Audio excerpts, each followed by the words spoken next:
Well, the star on the Volkswagen stand is undoubtedly their new sports coupe, the Corrado, launched in two versions, the 16-valve version, and what you might call perhaps the straight-up supercharged version.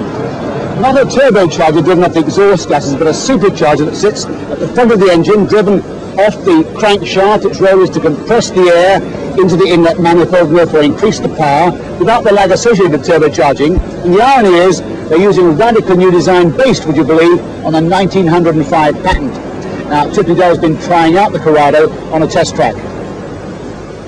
The G60 will be the first of the Corrados in the UK, and yes, it does go. 0 to 60 in 7.3 seconds and onto a top speed of 140 miles per hour. Not bad for a 1.8-litre engine. And if you want to drive it as a performance car, how does it handle? Well, it has power-assisted steering, which is very well weighted and gives a positive feel of the road surface below. The gear linkage is cable-operated, giving a rather notchy change, but nevertheless it performs very well indeed. The driving position has been very well thought out and should suit all shapes and sizes. The dashboard layout is very good indeed, all the instruments easily readable, and the computer information coming from the end of a stalk.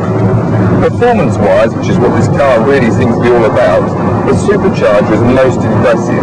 From 1,000 revs right up to the 6,200 rev limit, there's power all the way, unlike the turbocharged engines which don't produce the power at the lower revs until the turbine picks up. The one criticism of the engine really is the rev limiter, which comes in at 6,200, and really it comes in a bit too violently for my liking. Although you shouldn't really be driving right up in those revs all the time. Handling-wise, the Corrado is classic front-wheel drive, and it's really very, very good indeed. Turning is positive.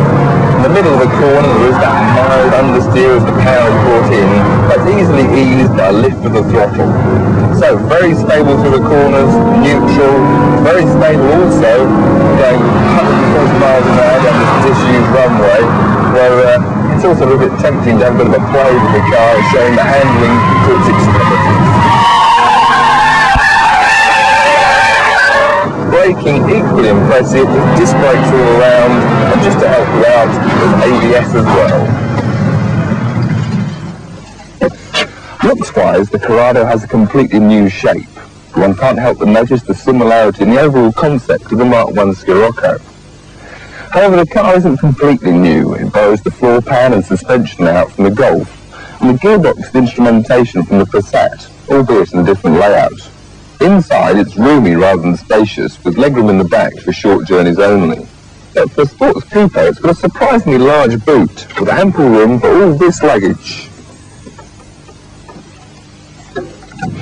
A quick look under the bonnet, and the 1.8-litre engine fits compactly in, with the G-Lada supercharger nesting here at the front. This pre-production model aside, the G60 arrives here just before Christmas in left-hand drive form only, but is sure to carve a niche in the sports car market. Looks alone ensure that. However, it's good on performance too, quicker than the Mazda RX-7, Toyota Celica and Porsche 944, and costing $19,000, it's competitively priced. There'll be a cheaper 16-valve version with right-hand drive in the new year, but with fewer creature comforts and no supercharger. The Corrado has all the makings of a winner, marred though by the odd gimmick. VW say this is to reduce lift, extending its speed and then going down when the car stops to help with parking. But if you look through the back, it doesn't actually make that much difference. And besides, there's a button so that the driver can raise and lower the aerofoil at will. Should make the GTI and XR3i owners green with envy. Mind you, having said that, with sales of the Corrado in the UK limited to 2,000 a year, they're sure to shift.